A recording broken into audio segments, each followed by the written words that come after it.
Why don't we get started? Everybody, my name is Shilpa Patel, and I wanted to welcome you all to our webinar on engaging Medicaid members and community-based organizations through Beneficiary Advisory Councils. Next slide, please.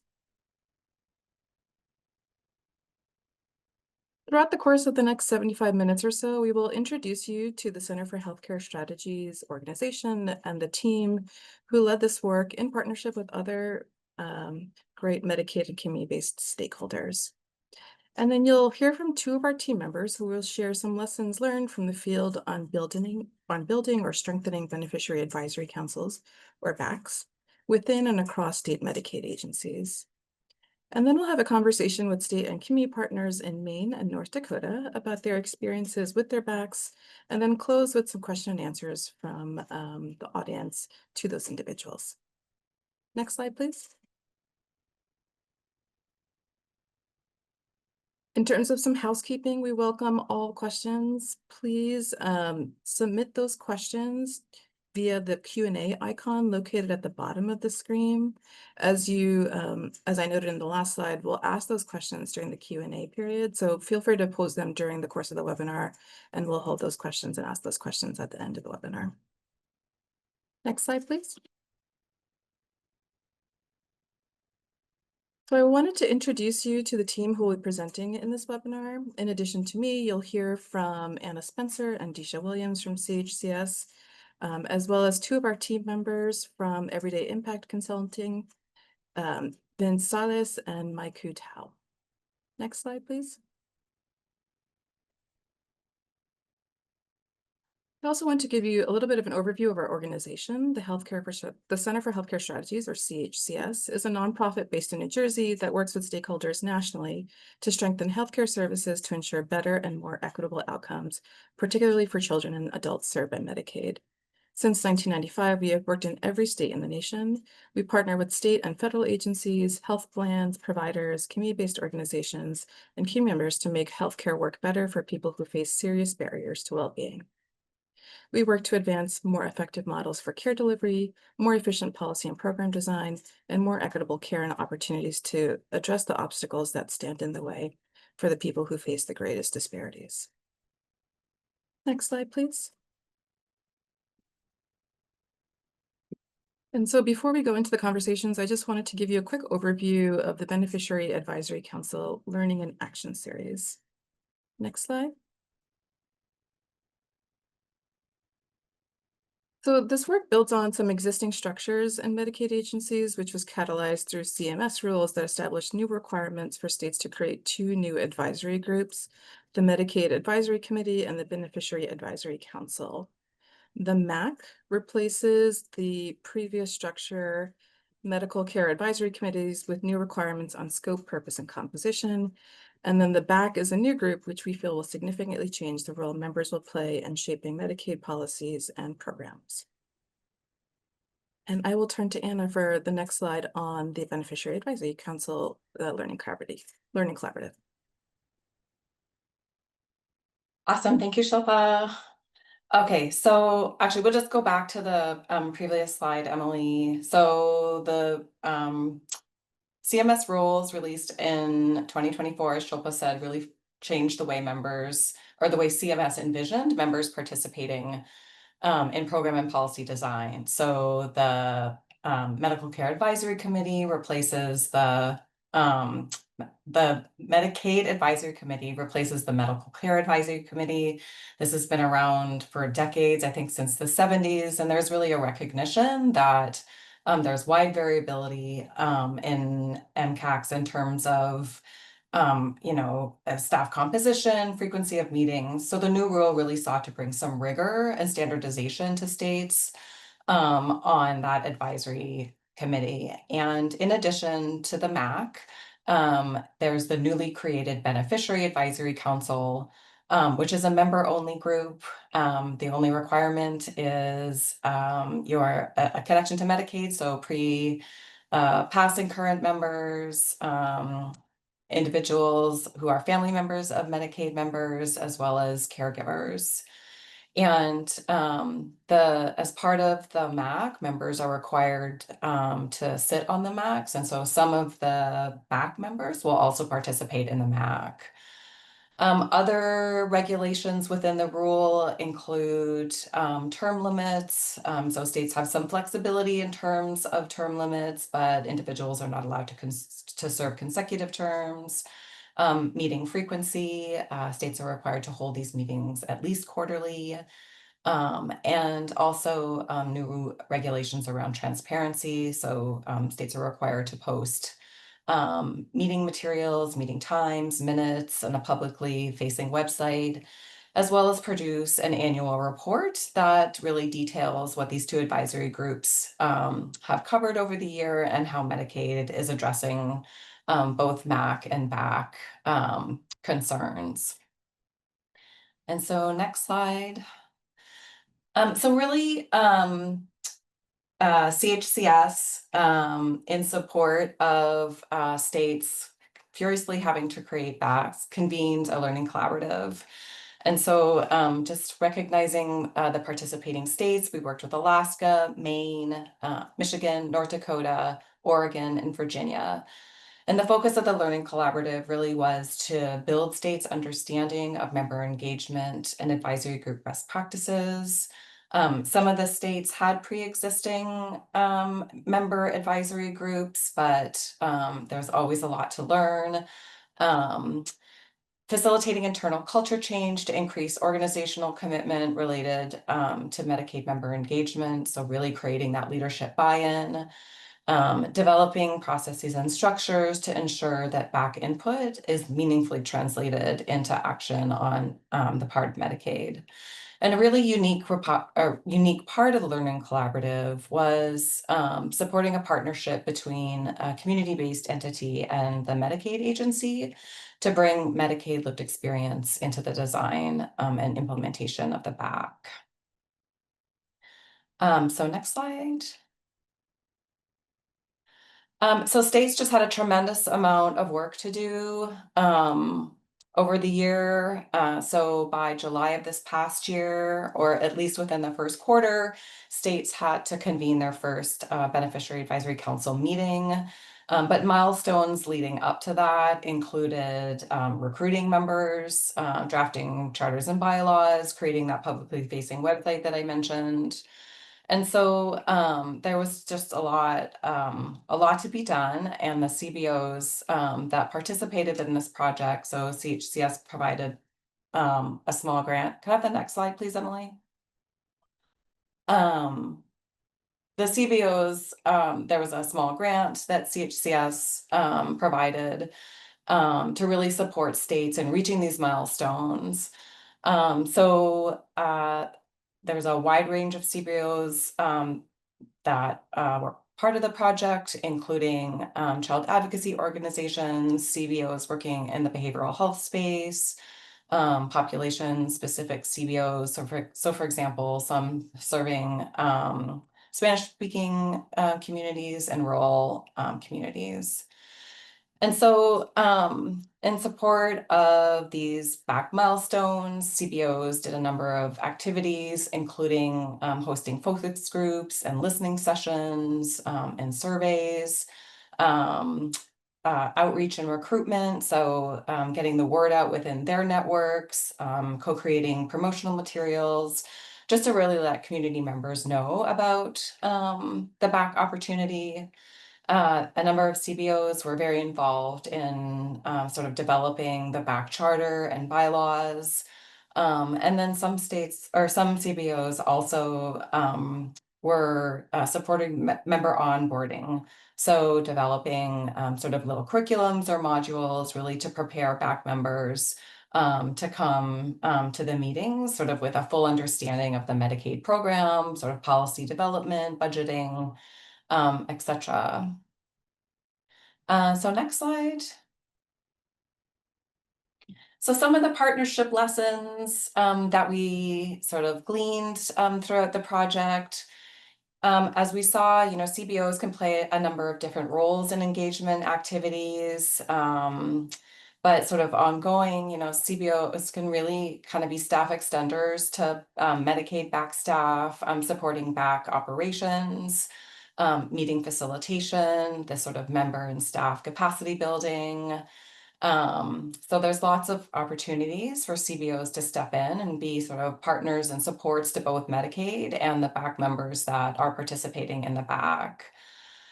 The basis for all the work is trust. Assigning or sort of agreeing on CBOs and sort of their role within engagement activities, sort of making that a meaningful role, not just box checking. Transparent communication is really important, and using a shared decision-making approach in identifying back goals and priorities. Having clearly defined tasks and objectives of the partnerships is important. So in terms of back design, states worked with CBOs to shape information gathering efforts. So really, thinking through those focus group questions, really kind of narrowing in on survey questions so that the states could get what they need from members to shape and roll out the back. To really facilitate these relationships, having formal structures and processes in place is really helpful. So clear scopes of work or memorandums of understanding. And it sounds sort of basic, but regular check-ins so that Medicaid and CBOs just have the opportunity to assess kind of progress, brainstorm on challenges, and pivot if necessary. And it's an opportunity also to share kind of feedback from the back or feedback from back members on how sort of the back is functioning and working for back members. And then finally, I know there's CBOs on our call today, but there's just many different types of CBOs serving many different types of communities.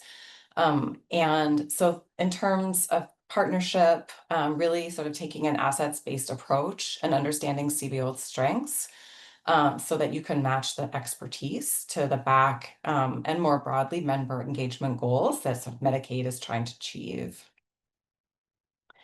And so with that, I would like to, with that, I apologize. I'm going to turn it over to Mike Hutau, who has been our partner on the Learning Collaborative, but has also done a lot of meaningful work supporting California's Medi-Cal Member Advisory Committee. So Maiku, you're up. Great, thank you so much, Anna. And if we could go to the next slide. Perfect. Hello, everyone. As Anna mentioned, my name is Mike Hutau, and I am with Everyday Impact Consulting. I'm joined here today with our CEO, Vince Salas, who has been my co-partner in all of the MMAC work here in California, as well as a part of the Learning Collaborative. And so just a very brief overview of who we are at Everyday Impact Consulting. We are a small business, a social impact consulting firm that is based here in Sacramento, California, but a lot of our work takes place statewide. And so over the past 2 years, we have been the community entity that has been selected to support the California Department of Healthcare Services, who is our Medicaid agency here in California, stand up their very first Medi-Cal Member Advisory Committee, or MMAC, back in 2023. And what was significant about this work is that we actually launched this work prior to the CMS access rule. And so the MMAC currently serves as our California BAC. And then we are very proud of continuing this work and seeing California stand up their newly developed Voices and Vision Council, serving as our MAC body. And so what you're seeing in front of this slide with you is a piece of artwork that really represents our approach here in California. And so this was actually an art piece that we commissioned as a part of our MMAC work back in May of 2024. And it has been created by Francesca Gamas, who is a local artist here in California. And essentially, we had Francesca join the meeting, our quarterly meetings, and really capture and commemorate our work and key milestones together after 1 year of launching it officially here in California. So in our approach here in California, we really focus on centering our members. There's discussion-based dialogue back and forth. We bring community practices like community norms and agreements, as well as this artistic element as a way to really engage members in a way that DHCS or the Department of Healthcare Services has not done before directly with members. And so we are so happy to be able to share this piece of artwork wherever we go, and we actually sent a copy to all of our members as well. And so I am very excited to be a part of today's webinar, not only to celebrate the completion of the Learning Collaborative, but also share many lessons learned that we have had a chance to share with our other state agency partners as a part of our work. And so to share our role a little bit in the Learning Collaborative, given our work in California, Everyday Impact was selected by the CHCS team to provide technical assistance support to agency partners during monthly one-on-one calls, learning sessions where we brought everyone together and we facilitated 2 trainings specifically focused on best practices related to BAC member engagement, as well as outreach and recruitment practices of Medicaid members. So it was really an honor to be a part of this Learning Collaborative and bringing that lens into the space. To close us out a little bit, we are very proud of the leadership and the partnership that at the Department of Healthcare Services here in California. I often talk about the ways in which we are able to approach the work because we have strong partners and leaders at the agency level who are really pushing for this to happen. And so I want to close with a few key lessons learned, because one of the questions that we received was around how do you build confidence and leadership skills with Medicaid members on your committee. And so if there's any of the takeaways that you're taking away from this webinar, I want to share a few. One is centering their member needs and concerns in all processes. So what does this look like? It means providing them the one-on-one support and assistance they need, removing any technical barriers to access meetings if they happen virtually. Here in California, we've been able to have the opportunity to provide both prep sessions and debrief sessions with our members where possible. And that has been a really effective tool to help members feel prepared. In our work, we have ongoing feedback loops, and we try to adjust that in real time as well. And so both our team and DHCS work really closely to get that real-time feedback and make sure that we are adjusting in real time, not waiting for months for that change to happen. Where possible, we make sure to get materials to our members in advance, and so that they can prepare accordingly. And because the virtual meetings happen across the state, we want to make sure that our members are also meeting at a time that works for them. So we have our meetings in the evenings as well. They're virtual because our members are located statewide. And lastly, and most importantly, we try as much as possible to provide any language or accommodations as needed to our members. And so the core and key takeaway is that we are centering and we're listening to our members in this process and adjusting as we need to in real time. So with that, I want to wrap up my portion for today. Really excited to have been a part of this effort all along, and I'm happy to help answer any questions as well during this webinar. So thank you all so much. Thanks, Maiku. And I just love the painting. Okay, so I would like to welcome Sana Osman, Jen Shepard, Ann Willison, and Elder Scheid to our panel discussion. And we can just go to the next slide. So our main team, Sana Osman is Member Engagement Coordinator at the Office of Maine Care Services. Ann Willison is the Executive Director of Consumers for Affordable Healthcare, or CAKE. Jen Shepard is Member Engagement Coordinator at the North Dakota Department of Health Services. And welcome Elder Scheid. He's a North Dakota Medicaid member. He sits on their on the North Dakota BAC. So I just want to make sure I can see you all. Wonderful. Okay, so we have our panel discussion here, and I'm going to kick off the question. Sana, I'd love to start with you. Can you describe your approaches to establishing your BAC, and what role did CAKE play in those efforts? Good afternoon, everybody, and good morning, depending on where you're watching us from. So to describe the approach for the establishing of the BAC, our approach started with the Office of Medicare Services, which is the office that runs the Medicaid program here in Maine.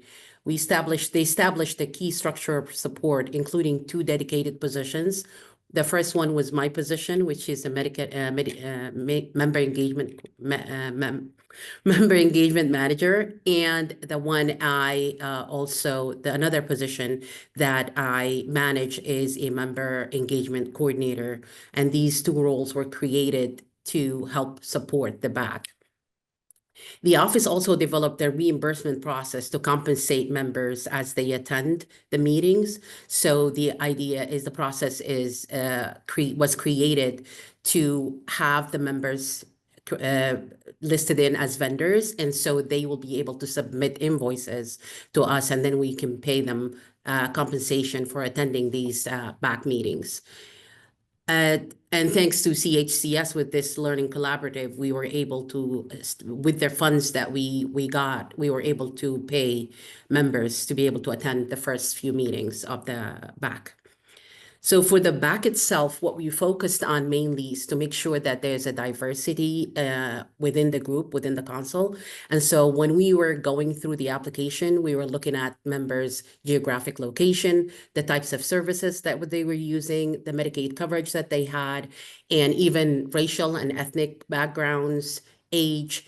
And so we try to make it as variable as we can, so we'll be able to get as many experiences and perspective included in our meetings and in our discussions when we had these BAC meetings. As far as the role for the community partner that worked with us, so we chose an organization that had a history of serving Medicaid members as well as residents of Maine. And so it's a very trusted and well-known organization. It's called Consumers for Affordable Healthcare, CAKE. And we have Anne here, and she will be able to talk about it more. They played a big role not only in helping us create the material and send out the flyers, create the application, and the application went through their website, where people were going in to visit and fill out the application, and they shared it in the social media. They helped us distribute those applications, and also when the application was submitted, they were kind of the first people to be able to see those applications and send them over to us.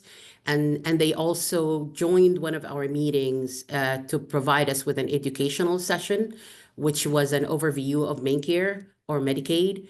And this is part of their work because they have an ombudsman contract with the Office of Medicare Services. They were also able to provide us sort of a third-party feedback. So we tend to lose sight of information that may be complex and to us seems too familiar. And so they were a good reminder for us to be able to slow down and to tell us when to slow down and when to address things that we are not seeing. And they also, we have a external facilitator for our BAC meetings, and they are the ones who contracted with that facilitator to be able to join us at the BAC meetings and support our council. And I think that's it for me. Thank you, Sana. So Jen, I want to turn to you next and ask if you can share some lessons learned on partnering with your community-based organization. And I know you have a few, but maybe some of the challenges and bright spots to the relationship. Yeah, thank you. It's great to be here with everybody. One of the challenges, some things that we took away. So we learned the value of having a detailed conversation with community partner applicants during this collaborative about their capabilities and, their capabilities to meet expectations, such as developing a summary of feedback and data, or creating and facilitating surveys and feedback events.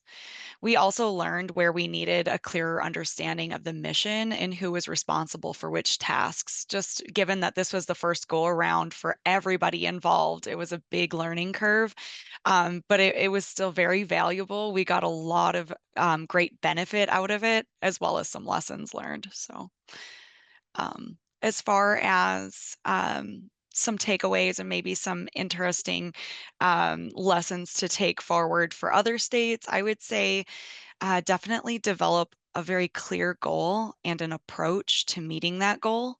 And then designate duties out to your community-based entity and your state's involved staff. And make sure that all of those parties are capable of the responsibilities that they agree to and that they fully understand everything that's expected. Awesome. Thanks, Jen. And so Anne, as a community partner working with Maine, and I know you guys have, a longstanding relationship, but I'm wondering if there are sort of any major surprises or lessons on this back development process and sort of the learnings from working with Maine on the back. Yeah, thanks for the question, and thanks everyone for joining us today. I would say the biggest surprise that I had entering this work was the genuine interest that beneficiaries had in participating on the back.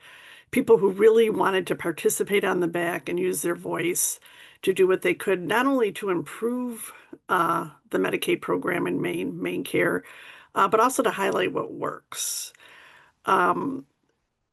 As Anna and Sana mentioned, we already had a relationship with the department, but that's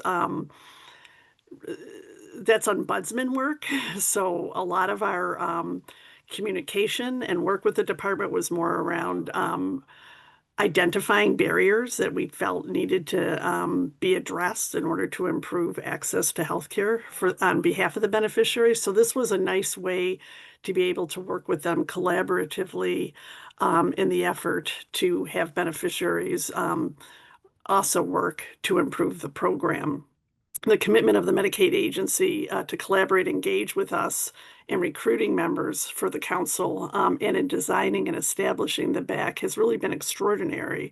The commitment has been important to its success so far. As was mentioned, Consumers for Affordable Health Care, where I work, is the state Medicaid ombudsman, but we also are the consumer assistance program for the state. So we have a lot of experience in outreach and education to Mainers about health insurance coverage. But we also recognize that the Maine Department of Health and Human Services has a lot of experience in outreach and education to effectively engage their members in applying and maintaining their Medicaid coverage. And that success was really underscored during the unwinding of continuous Medicaid eligibility during the pandemic, where the majority of Mainers with Medicaid coverage successfully either renewed or retained their coverage after the pandemic. This is all to say we both have different perspectives, the state and a consumer-facing organization, and the ability of us to collaborate, as Sana mentioned, to look at outreach materials and be sincere in how we edit it or slow down in our outreach processes, the give and take, the ability of us to listen to each other, learn from each other, really led to an amazing response for 15 seats on our Beneficiary Advisory Committee. We had more applications than we needed than we had anticipated, really representing various communities in almost every single eligibility category in the Medicaid program.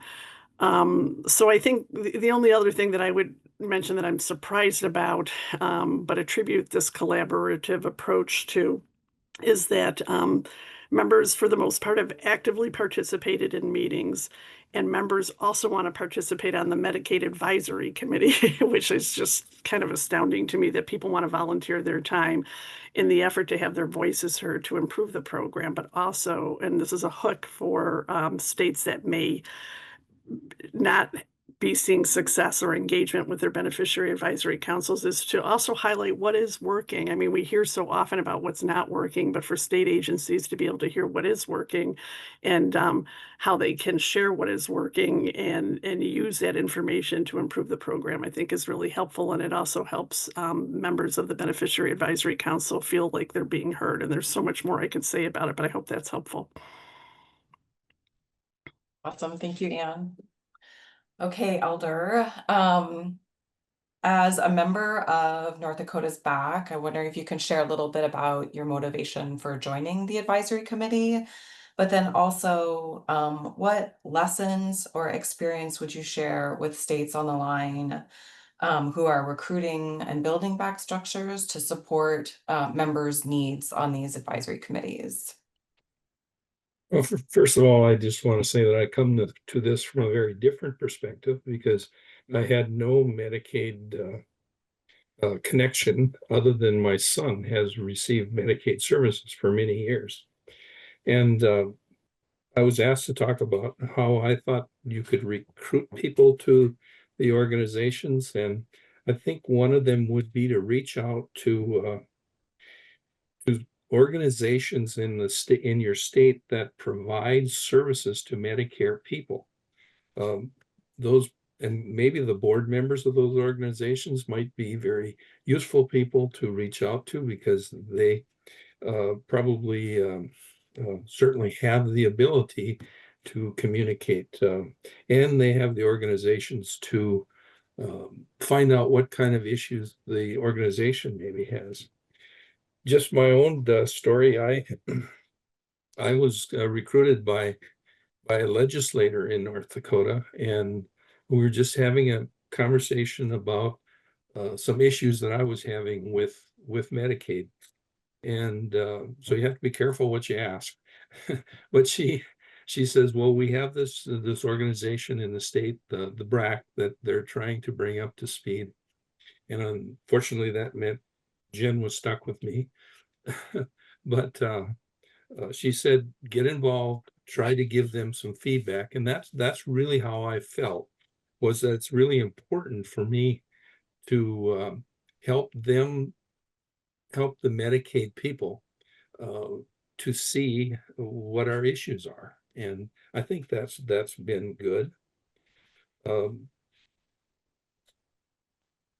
Well, the other thing I was asked to talk a little bit about, when you do bring members into the BRAC, if you're doing it virtually, and I think most people probably have the equipment to do that, but I think it would really be good make it easier for the recruit and make it better for them if you would have like just organizational meetings with them, just so they know how to connect and get comfortable with the technology. And the big thing about the virtual meeting, which is important to me, is I don't have to travel. In North Dakota, if you had a meeting, even in central North Dakota, it would require maybe 7-8 hours of driving. And this technology helps save all that time. So I think it'll make it easier for us to recruit. Did you want me to talk about the second piece too, or we'll come back to that, right? We'll come back to it. Yeah. Okay. Awesome. Thank you, Elder. So Anne, I want to turn it back to you. I mentioned kind of some of the lessons and roles that CBOs played, and one was on onboarding. And so I wonder if you could speak a little bit about, I know you've done kind of the onboarding with the Maine BAC members, but just sort of how you approach that, the content, and maybe some early lessons on that too. Yeah, thank you. You know, I truly believe that applicants, now members of the Beneficiary Advisory Council, had a greater comfort level, including a greater level of trust in the process of onboarding, and in understanding what they were being asked to do because of the state's collaboration with, well, you know, a CBO. I think that CAIC has been part of the process all along. And while it may sound egocentric, which is not where I'm heading with this, I believe that the support we have provided and the ongoing collaboration with the staff in every step, like the design of outreach materials, preparing agendas for meetings, preparing the evaluation of meetings after the meetings, participating in the meetings, not only make BAC members feel supportive, but also feel safe in speaking up in meetings and providing their input. Cake and the Medicaid State Agency, we meet on a regular basis, almost weekly, to prepare for meetings, review the past evaluations and figure out how to include information from those evaluations in upcoming meetings so people know that they're being heard, and to think best how to incorporate their input, especially over the short term, has been really helpful in terms of keeping members engaged and feeling safe to talk about whatever their issues may be. I think that doing whatever we can to make people feel like they're being heard improves their comfort level, and from what I can see so far, has not only kept them engaged, but wanting to do more. Again, I mentioned earlier about how our BAC members, many of our BAC members also want to participate on the MAC, the Medicaid Advisory Committee, and trying to figure out how to do that realistically, and keeping people engaged hasn't been as hard as I thought, because people are feeling like they're being heard. And I don't know if, Sana, you probably didn't share it, but we actually have this, what do you call those, air bubble things that uses their words to describe what Medicaid means to them. It's those simple things that make sure that they're being heard, especially when we know change takes so long sometimes, that as long as they're being heard and that we're using their words during meetings to prepare agendas and responding to what it is that they want to address over the short term, we believe will keep them engaged over the long term. Thanks, Anne. So Elder, we'll come back to you, and I sort of asked, or you were talking about sort of the importance of technology for Medicaid staff to connect with BAC members to make sure the technology works, but I'm just wondering if there's sort of other supports that you can think of that would make participation for members on these advisory committees easier. No, I just think that this doing it electronically makes it so convenient for us to be able to discuss. And you know, I think our group has adjusted very well to that. I think the discussion is just as good virtually than it would be in person.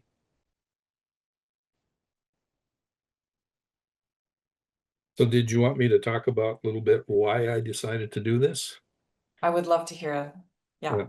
You know, when I was asked to get involved with this, and it's really easy to say no, but I decided to serve because I felt it was important that I take this opportunity to give feedback to North Dakota HHS, to help them understand the problems that individuals have with Medicaid issues.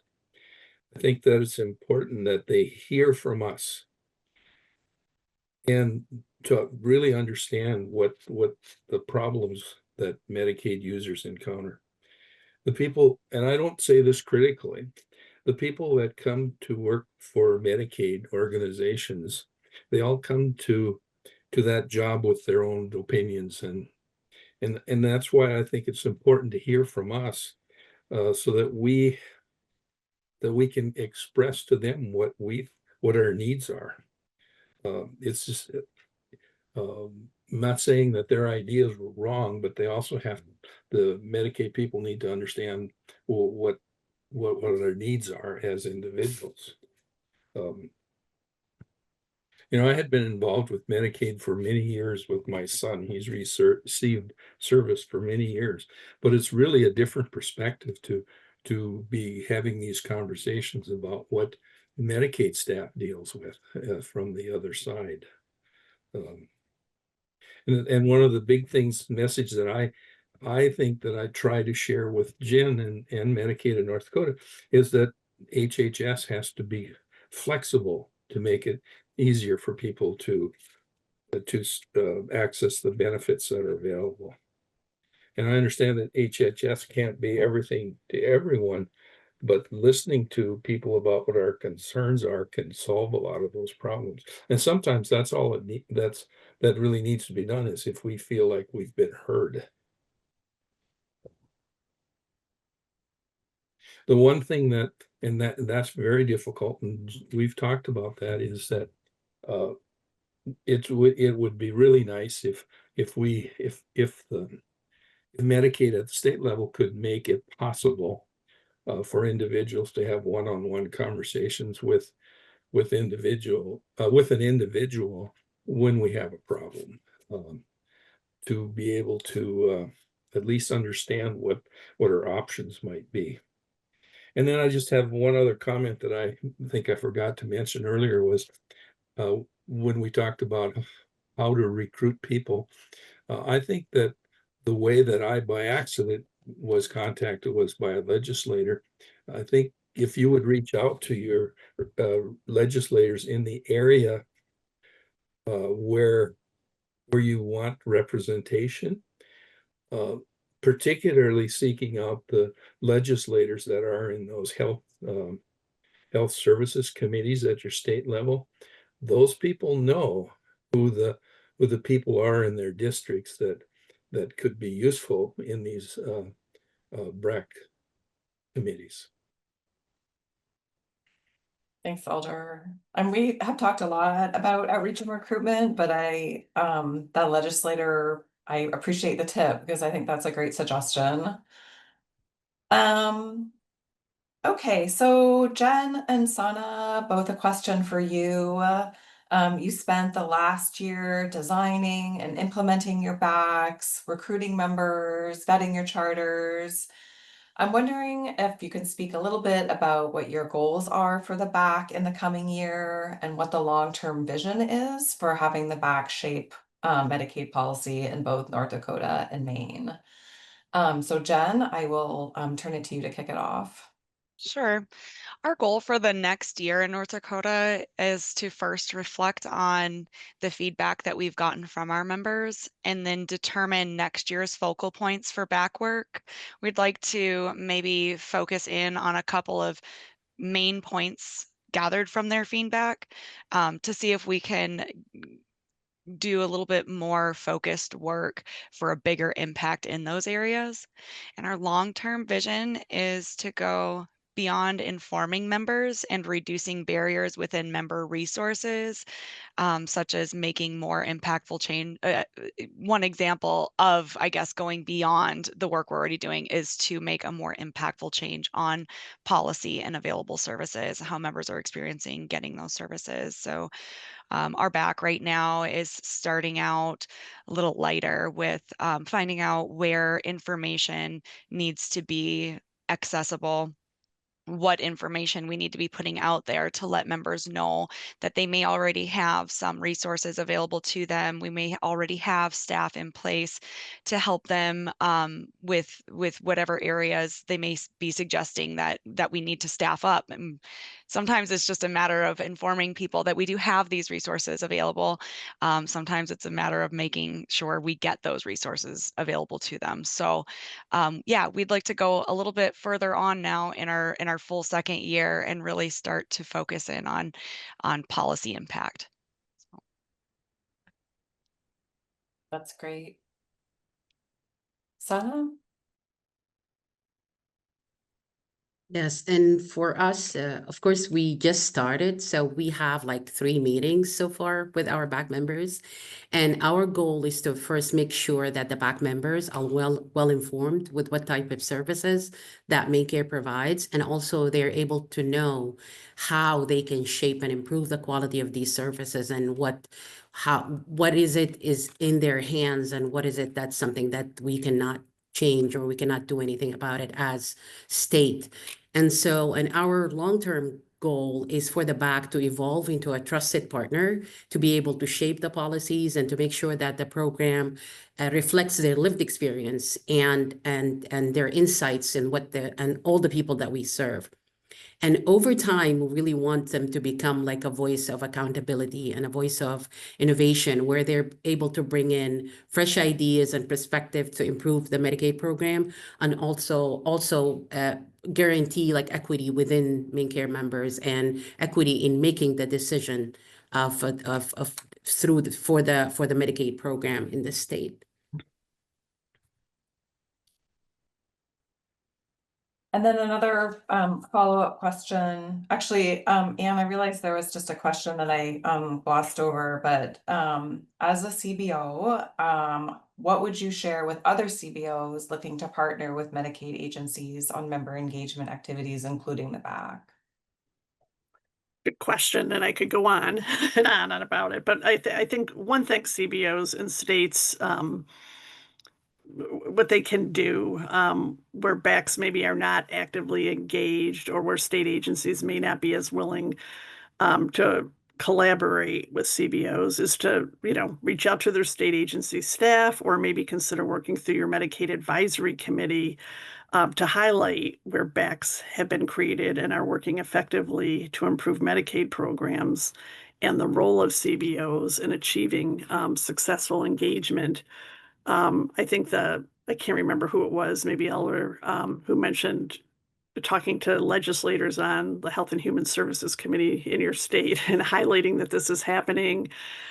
We also, just yesterday, Consumers for Affordable Healthcare was at a meeting of the Dental Association and oral health advocates in Maine, concerned about access to providers, and the BAC was mentioned as perhaps a resource where information about the difficulties people have finding providers who are willing to participate in the program might be helpful in terms of trying to improve access. So I think it's really important not only to let policymakers know, but also provider organizations who maybe want to do more to improve access, but don't know where to start necessarily.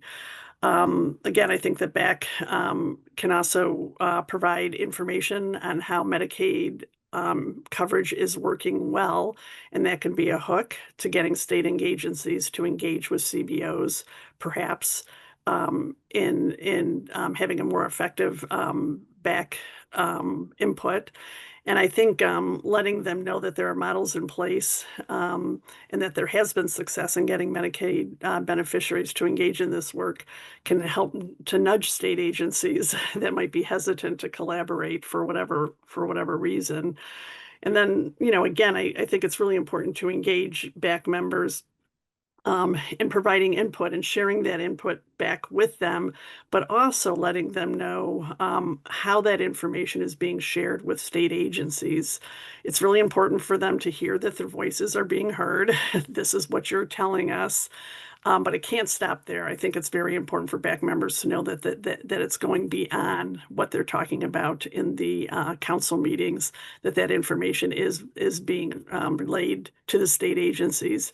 And there are probably some steps that can be taken to make sure that some barriers are addressed. I think one thing that is hard to do, but that we're working on thinking about and talking to BAC members about, is how do we prioritize? Because there's a lot of issues, as people are aware, but how do we best prioritize what needs to be addressed first, especially given how long change can take. But if you let people know over the short term that their voices are being heard, that the information that they're providing is being passed on to state agencies, I think that's a good way to keep people engaged over the short term, but that it also provides the opportunity to make real change over the long term. I hope that's helpful. Thanks, Anne. I want to just remind folks on the webinar, if you have a question, to submit it through the Q&A feature, because we're holding time at the end. So feel free to send general questions or to a specific panelist. We can just help get those out. So I know it's sort of early days, but I'm wondering, Jen and Sana, how you plan or are defining and measuring success of the BACs. And if there are any early wins on, you know, that translational, taking input and moving it to action. So Sana, we can start with you this time. So for in our back meetings so far, with every end at the end of every meeting, we have like a satisfaction survey where we're able to track people members' answers and see what went well, what we can improve, if there's anything that they want to bring up for the next meeting. And we also have a survey on our webpage for the public, and we have an internal version of that survey for the members. If they get any ideas of any topics they would like to be discussed, for them to send it in so we can keep track of what we are getting from the members. And we created a document that we're calling the parking lot, where we are putting any type of topic that they think we should discuss. And we are using this document to be able to discuss it to use it as a topic for the upcoming meetings. And we'll be able to track what was the topic, what did we discuss, are we able to resolve it or not, how can we go by to resolve the issue that the members brought up. So this is something that we are working on. And one of the things that the members addressed was they would like to see other people's suggestions. Like if they bring anything, they will be able to see it. So we are looking into a way that, or an outlet, a tool that we're trying to use is called Padlet, where they can bring in topics and see each other's comments on the topics, and we can comment as well. So it's a new way that we are trying to do. And we are also tracking the number of collaboration opportunities we have with different units at the Office of Medicare Services.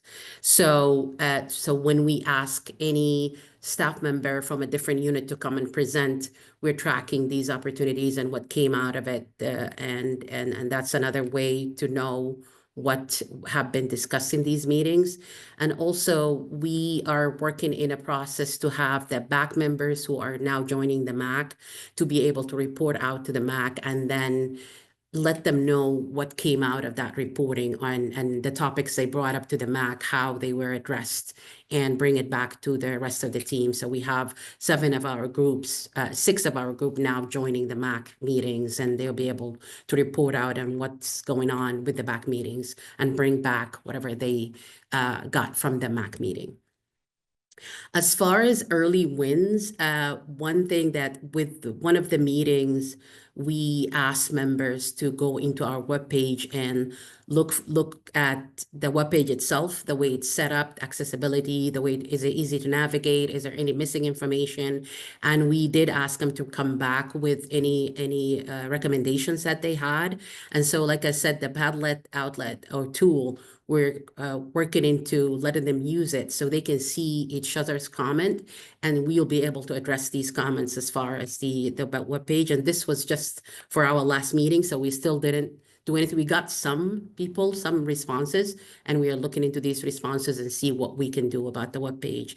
Another thing that we did is one of the meetings is with the our Maine's Department of Health and Human Services is going to be applying for the Rural Health Transformation Program that came out of the HR1. And so we invited the medical director along with our communication director to speak to the members in one of the meetings about this program and about this application and what is the money going to be used for and how can we use that money to improve our rural health. And it was a great discussion. They ended up talking and telling us from their personal stories what they think should be improved and their priorities of what they want to bring up and have it addressed in these meetings. And so we got our notes from that meetings and we were able to submit them to the Medicaid director, and she in terms gave it to the CHCS or the Department of Health and Human Services to be included in the application once they apply for the RTHTP. And so I think this is one of the best it was one of the best meetings because they all felt like they are doing something, they're able to participate in a way. And so we would love to go back to them and let them know what have been used from these priorities that they chose in the application. and how it ended up like being implemented. And so that's something that I would consider a big win for us.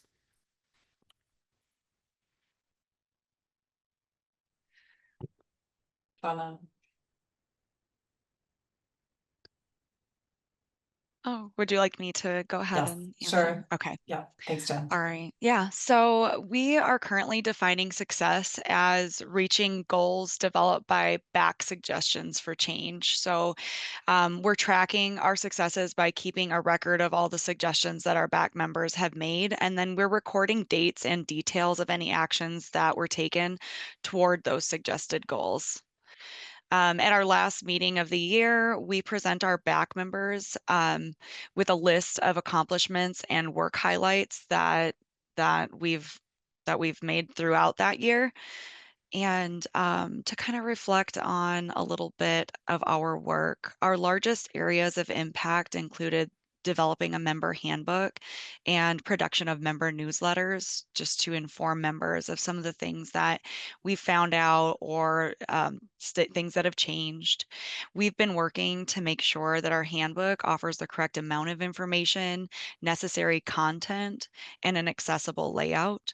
We identified several areas where members needed more help from staff or other resources as they're using their Medicaid services, and we shared this information out to members through newsletters, our web pages, and adding additions to that handbook. Our newsletters offer information that we feel members should be aware of. Things like needing staff to help coordinate out of services or out of state services, or questions that we have regarding out of state services. And we found that we actually do have staff devoted to that work, but we needed to put that information into the members' hands. So those are things that we've worked through the year. Let's see. Other work that we've done includes reviews and suggestions for our website layout and content to further improve our accessibility. So this is kind of all summarized up into what I was talking about as far as like having accessibility, having information, and then next year really wanting to dive deeper into policy impact. So that's kind of what we've been doing to track and what we've been doing to make a difference so far. Awesome. Thank you, Jen. Well, I know we have a bunch of questions in the chat. I'm actually going to turn it over to Disha, who I know has been prioritizing these. So thanks. And Disha, I'll just hand it off to you. Thanks, Anna. And thank you to all of our panelists for such a wonderful panel today. I have a few questions kind of in our last 15 minutes that I wanted to share with you all that we've received from the audience. So the first one, maybe Jen and Sanal, I'll have you both take. So as state staff, how do you create a culture and/or structures where member feedback is valued and incorporated into policies and programs?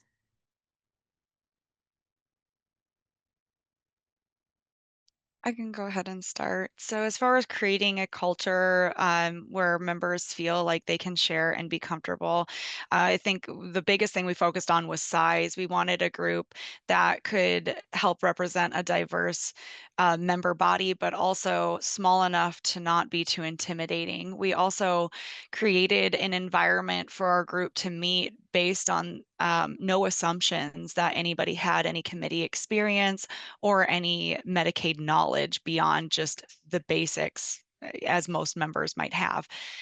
So we wanted to make sure that they were in a comfortable environment and that they felt welcome and encouraged to share their opinions and to feel respected and heard.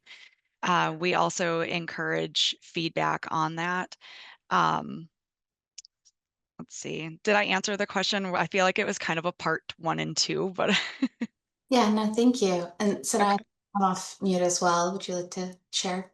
For us, we wanted to make sure that they know that they have the full support from our director, our medical director.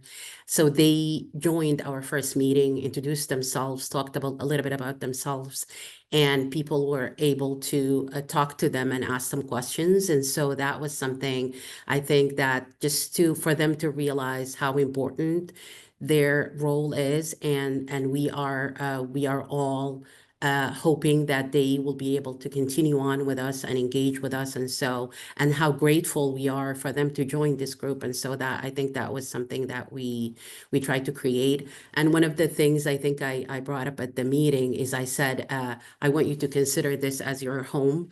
So the BAC meeting is your home, and the MAC meeting is the neighbor's house. So my thing was like, what we discuss at home, we can discuss whatever we want and then take whatever we can to the MAC, and they will be able to address it. And so I felt like that brought up a bit of comfort to people, and we started hearing members sharing their own experiences. And these meetings are not recorded, but for our internal purposes, they're not posted online. Only the notes are posted.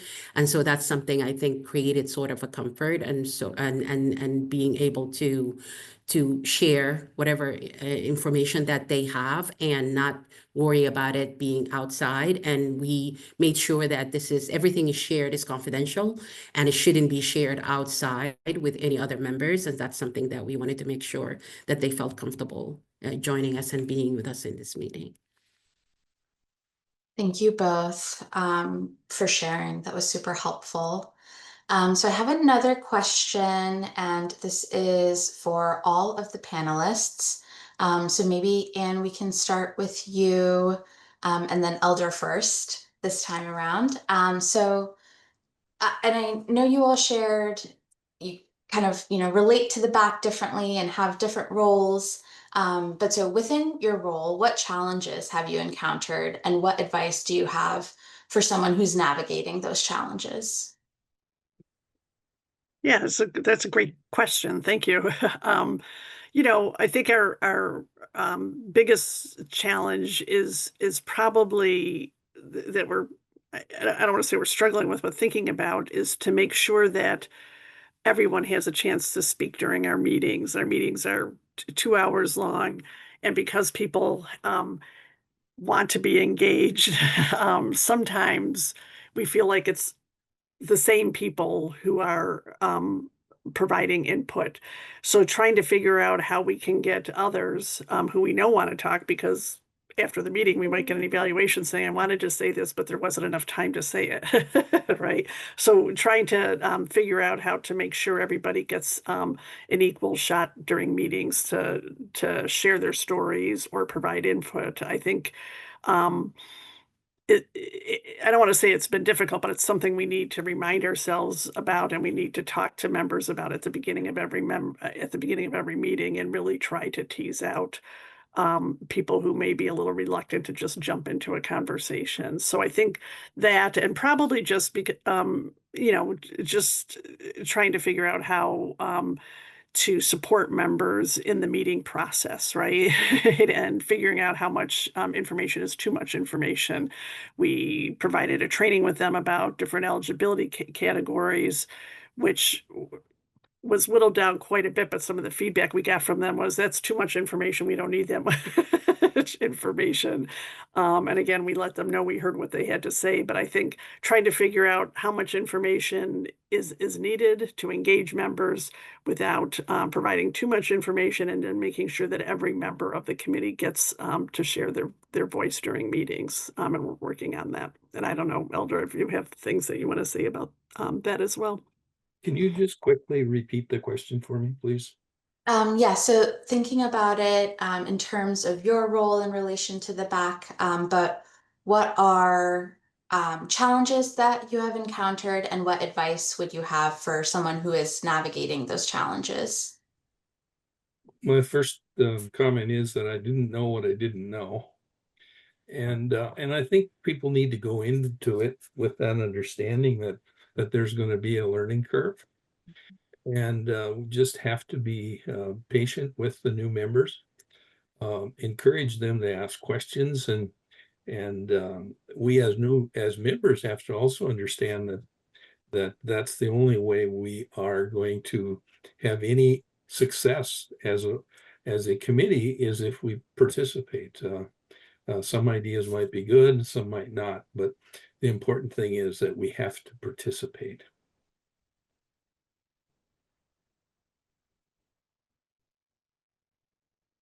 Thank you both so much for sharing.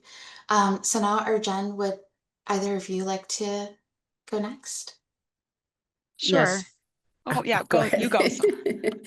No, I just wanted to add to Anne's, like the challenges that we faced is retention. So we've had members who had to leave because of work requirements or like the job, they needed time. They couldn't participate in the meetings. And so this is something we did talk to the group about the best time for them to meet. And so we're trying to adjust that as so it can suit as many as we can, because some of them like somebody had a new job, so they had to leave the group. And so that's something that we are working on with our group as far as the challenge to be able to stay in the group and join the meetings. And Jen, go ahead.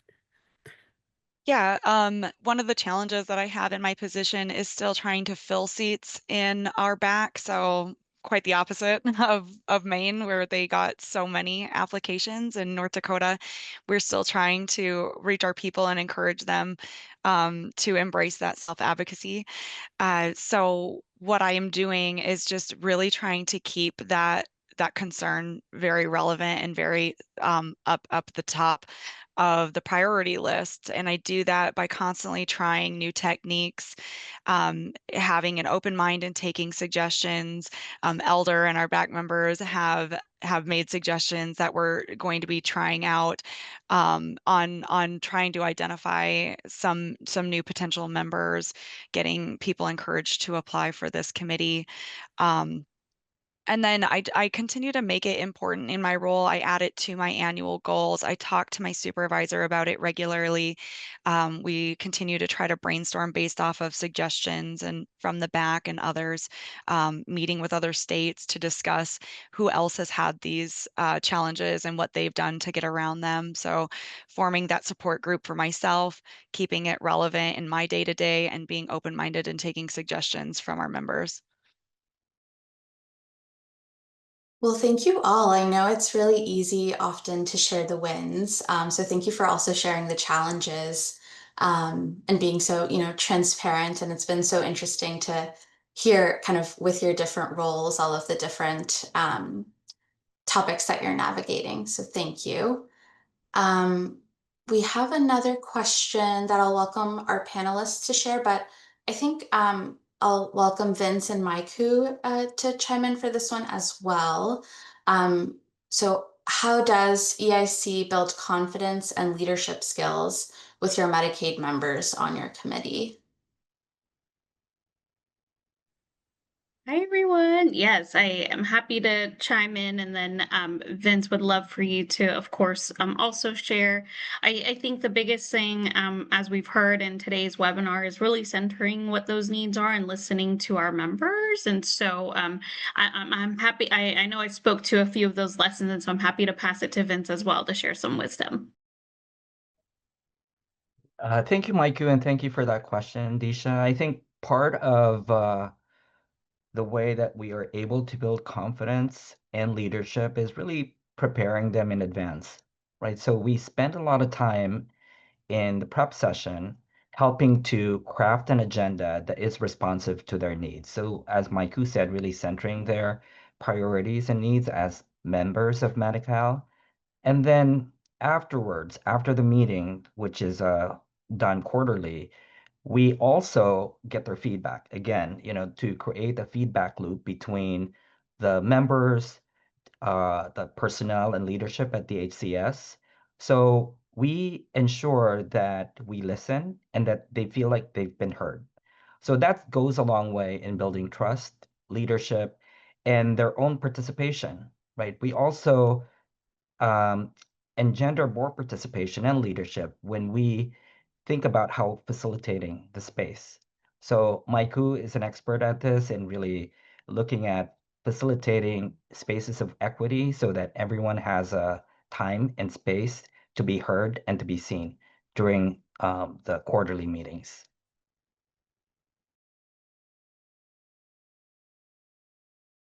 Thank you, Vince.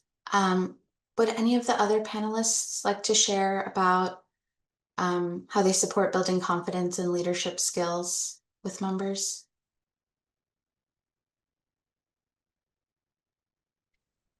I would just say that I think it's really important to recognize when somebody has stepped up and shared a personal experience and has had the bravery to maybe make a suggestion or share some critique.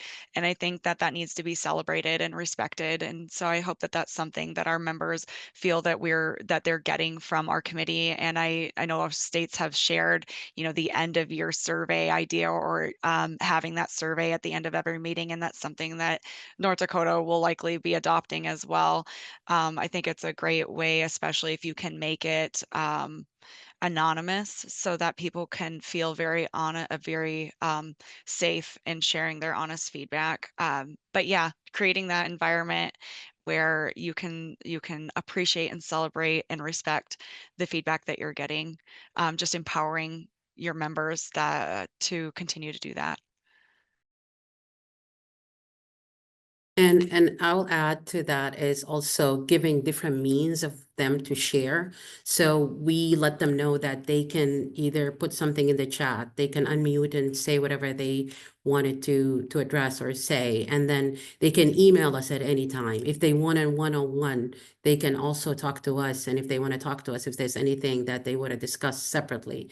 So this is just giving them opportunities to be able to speak to what they have and what they're experiencing.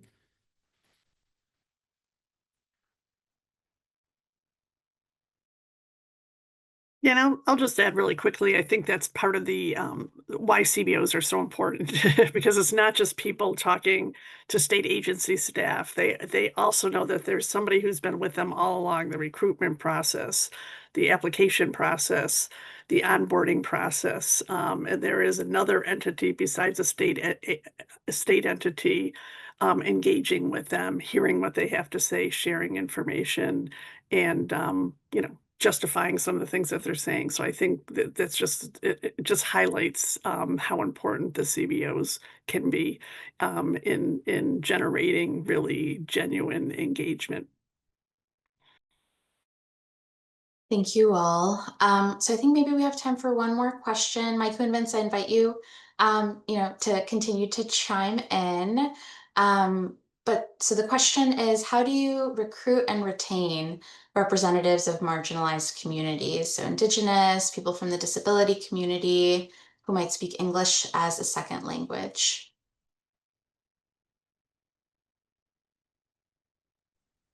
Well, happy to chime in here, and of course, other folks also. I think for us, and we help to lead a training series at our in-person gathering as well. So I hope, Sana and Jen, you can speak to some of those as well. And on our end, because of the diversity that we have in California, we were very intentional as well in our approach on making sure that we are as representative as possible. And so what we have done is we actually have a very detailed outreach and recruitment plan. We look at doing a crosswalk of the demographics, right, and the priority populations that are served by the Medi-Cal program here in California. And we really determine our outreach strategies there. And so our firm, as the community entity, has a deep network of partners up and down the state who work directly with members who